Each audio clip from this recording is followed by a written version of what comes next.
Royal apartment case, Prince Garg और जीवन गर्ग पर एफआईआर। पीड़ित से 39 लाख लेने के बाद ना फ्लैट दिया ना ही रकम लौटाई। पुलिस ने दर्ज किया धोखाधड़ी का केस। भी एक दो एफआईआर चल रही हैं।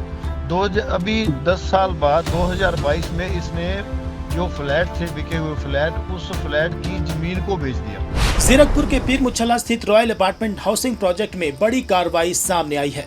पुलिस ने आदेश पर प्रोजेक्ट संचालकों प्रिंस गर्ग और जीवन गर्ग के खिलाफ आपराधिक विश्वासघात, धोखाधड़ी और आपराधिक षड्यंत्र की धाराओं में मुकदमा दर्ज किया है।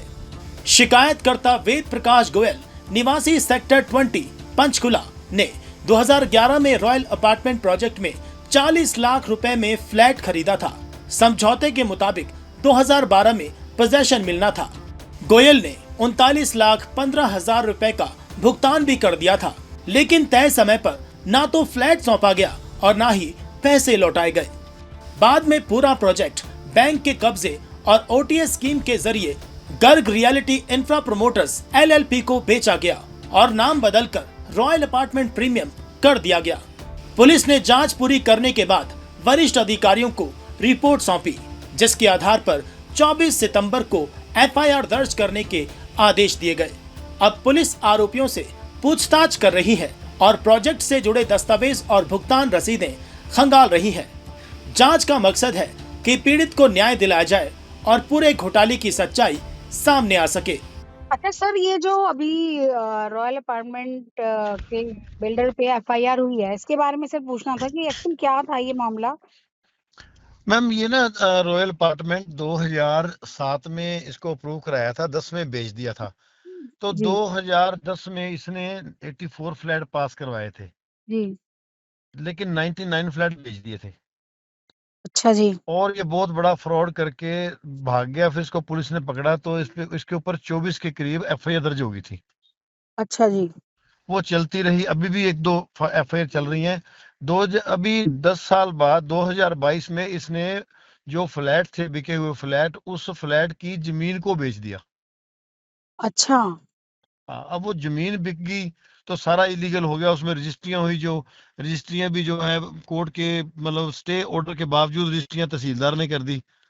वो सारा कुछ फ्रॉड था। इसमें एक वेद गोयल था जो इन्होंने अब जाकर उसकी एफआईआर दर्ज हुई है। कई सालों से वो भटक रहे थे बेचारे, अब जाके उनको एफआईआर हुई है। और लेकिन जो मेन कल्पिट अभी भी जिसने जमीन खरीदी थी वो छोड़ रखे हैं अभी। जी। हाँ अच्छा, सबसे बड़ा ना यहाँ पे एक सवाल ये होता है कि देखिए कितने बड़े स्तर पे इतना बड़ा फ्रॉड हो जाता है, ये पकड़ में क्यों नहीं आता। इनके ना कुछ सिस्टम देखो। मेरे पास जो लेटर हैं, जी जितनी भी इंक्वायरियां हुई हैं इसकी, चाहे वो एसडीएम साहब ने करी है, एडीसी साहब ने करी है, जो इनका ऑफिस है एसटीपी ऑफिस, जी उन्होंने करी है, डायरेक्टर ने करी है, सब इसके खिलाफ गई हैं। जी और ईओ ने तो यहाँ तक भी लिख दिया था, पीछे जो ईओ थे जी। पथरिया जी, कि इसने गलत एफिडेविट, गलत पेपर देकर सब कुछ पास करवाया, इसके खिलाफ कानूनी कार्रवाई बनती है। वो अच्छा सब कुछ अच्छा। कागजों में रहा। जी जी तो अभी ईओ ने एक ये भी लिखा कि तूने गलत तो किया तो मेरे को कंसेंट दे सबको, अदरवाइज तेरे 15 दिन में नक्शे कैंसिल हैं। जी। वो कैंसिल हो चुके हैं, लेकिन हम्म। इस पे जिस तरह की कार्रवाई होनी चाहिए थी वो नहीं हो पाई। कोई दबाव है ऐसा पॉलिटिकली, या कोई है ऑफिसर जो नीचे वाले ऑफिसर्स को काम नहीं करने दे रहा। अच्छा, इसमें सबसे बड़ा नुकसान जैसे अब इतने समय के बाद कार्रवाई हुई है, इसमें सबसे बड़ा नुकसान अब किसका है। देखो क्लाइंट का ये नुकसान, ये तो जो नया जो पीछे वाला बिल्डर, इन दोनों ने एमओयू साइन कर ली घर पे बैठ के, भी हम्म। मैंने पहले लूट लिया, अब तू लूट ले, जितना लूटेंगे हम्म। सारा बराबर बराबर बांट लेंगे। अब वो एमओयू, जो एमओयू से रजिस्ट्री होगी, जबकि रजिस्ट्री हो ही नहीं सकती। जो लोग मर रहे हैं, जो लोग हैं बेचारे, जो 84 फ्लैट थे जिनके, वो तड़फ रहे हैं। सिर्फ नुकसान सबसे ज्यादा उनको है। जीवन गर्ग, प्रिंस, जिनके ऊपर एफआईआर हुई है, वो तो आराम से बैठे हैं, पैसे लूट के बैठ गए। अब ये जो थे रोबिन मंगलैंड पार्टी, जिन्होंने नई डायरेक्ट कंपनी बनाई है ग्रिप नाम से, अब वो लूट रहे हैं। मतलब कोई इनको कंट्रोल करने वाला ही नहीं है, सारे पेपर गलत, हर चीज झूठी है इनकी, उसके बावजूद कोई कार्रवाई नहीं हो पा रही। चलो, सिस्टम कहीं ना कहीं फिर वो एक बात आ जाती है कि सिस्टम में वो ताकत नहीं है जो इस तरह की फ्रॉडगिरी शुरुआत में ही पकड़ी जाए और एक कॉमन मैन को इतनी बुरी नहीं तरह से पकड़ी, ठगने से बचाया मैम जा सके। मैम ये पकड़ी जा चुकी है, हम्म। पकड़ी जा चुकी है। कागजी कार्रवाई, कागजों में ऑफिसर्स ने बहुत इसके ऊपर स्ट्रिक्ट एक्शन लेने की बात कही है, चाहे वो एडीसी हो कोई भी हो, लेकिन कार्रवाई हो नहीं पाती। ईओ के ऊपर इतना ज्यादा प्रेशर आ जाता है कि वो मजबूर होके उसको वहीं पे छोड़ना पड़ता है। तो ये प्रेशर सर मतलब बताना चाहेंगे कि किस टाइप का प्रेशर हो सकता है ये? कोई ऑफिसर है मैम, बहुत बड़ा ऑफिसर पंजाब का। अच्छा। वो दबाव डाल रहा है, क्योंकि ये बात मेरे को जो पीछे आईएएस ऑफिसर थे, तो जो डायरेक्टर थे, उन्होंने ये बात बताई थी।